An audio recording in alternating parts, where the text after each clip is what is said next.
The field goes Toscano. Red light blinks on top of the machine. They've back one very confidently here. Hoya Destroyer, they're off and they're racing as well.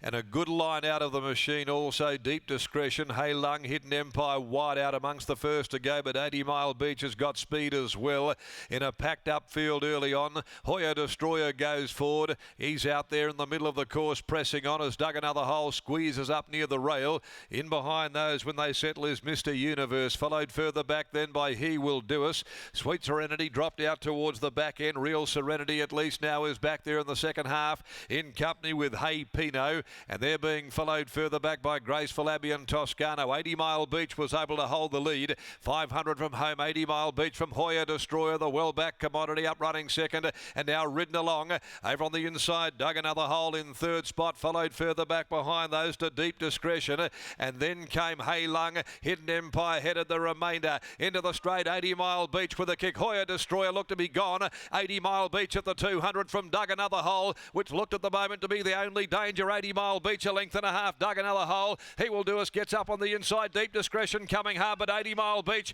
is too good for them. 80 Mile Beach beat home Deep Discretion. Dug another hole, ran third. He Will Do Us. Hey Pino right behind them. Mr. Universe followed by Toscano from the back of the field making ground. Then Hey Lung, next home Champagne Cathay, followed further back Hidden Empire. Hoya Destroyer, well, it didn't really run right up to the hype and the support here for the horse and beat only a few to the line. They included Real Serenity back with Graceful Abbey, who's amongst the last to salute.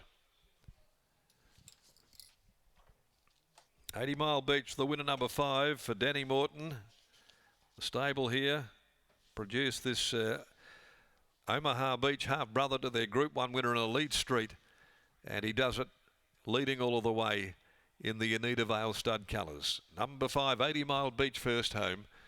Beats Deep Discretion first up. Jason Whiting charging to the line. Dug another hole after always being there prominent following the leader.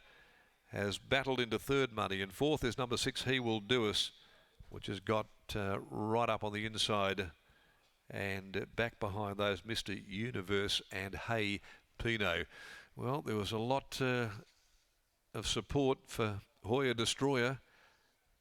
Big money here, and it's well off the mark. It was struggling on the corner to stay with 80 Mile Beach and has finished right back there and only beat a couple of slowies to the post. The winner is owned by Robert Anderson's Anita Vale stud, Len and Annette Morton, and trained by Dan, ridden by Clint Johnston Porter. 1:12.2 won the time and scores by a length. It's a next, second and third. Deep Discretion, tidy effort by the Deep Field mare first up. She's out of On the QT. Jay Whiting for D. Harrison. And one Dug another hole by Universal Ruler from Promiscuous Miss in the Geisel Park livery, along with Dion Luciani, trained by Neville Parnham and ridden by Brad Parnham. 5:9.16 here after the running of race number 4. In the 5th event at 4:15, the Racing WA Careers Handicap. And here we take out one Delicate Ruler in this next event. So we'll go downstairs now. We'll catch up with Lockie once again in the yard following this victory of 80 Mile Beach. And he's pretty well related, Lock, there. He's got a very, very esteemed Group 1 half-brother on the pedigree page as well. He certainly does, Darren. We'll touch upon that in a few moments' time, but stable rep Nick Gower joins me now. Nick, 80 Mile Beach, first up, he looked impressive, but clearly he's come on nicely since then. Yeah, I think he's improved since that first run, and yeah, he really showed it here today. That was a strong win. From a low draw, he found the front with relative ease. Was that always the plan going into the race? Just left it in Clint's hands. You know, he rode the horse last start, and you know, just left it in his hands.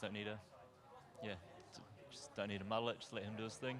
Obviously, the horse is going to have so many comparisons to his older brother in Elite Street, a Group 1 winner. Now, you know Elite Street better than almost anyone, perhaps. Maybe Dan might be the only person that knew Elite Street better. Is there any comparisons between the pair? He's the same colour. No, yeah, Elite Street's obviously a very good horse. If he could be half as good as him, he'd be doing well, you know. But yeah, to get a win this early in his career is always good.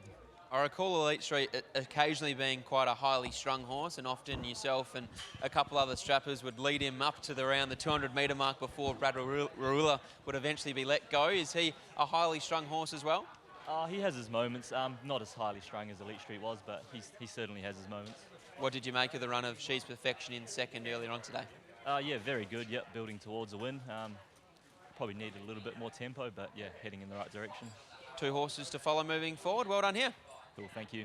There's Nick Gower after the win of 80 Mile Beach. Always nice to see a very well-related horse salute for the first time, and that's exactly what this horse is, and ridden in a different manner to his older brother, but ridden out of any bad luck, finding the front, and from there always travelled very, very nicely in front. Looked hard to beat once he found the front, didn't he? He really ramped up from the corner and put that separation from the rest of the field, and they couldn't mow him down.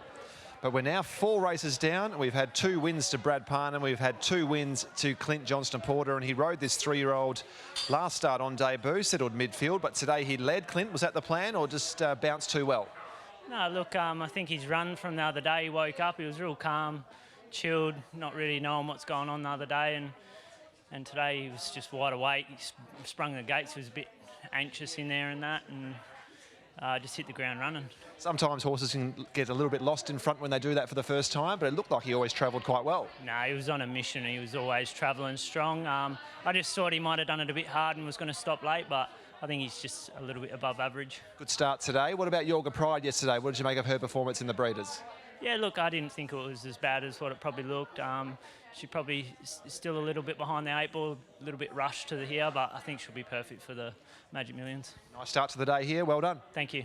2 winners for Brad Parnham, and Clint Johnston-Porter joins him now with an early double, and he combines with Dan Morton and 80 Mile Beach to break maiden status in the 4th here at Ascot. On the other side of the break, we're going to find out what our jockeys would be doing if they weren't in the saddle.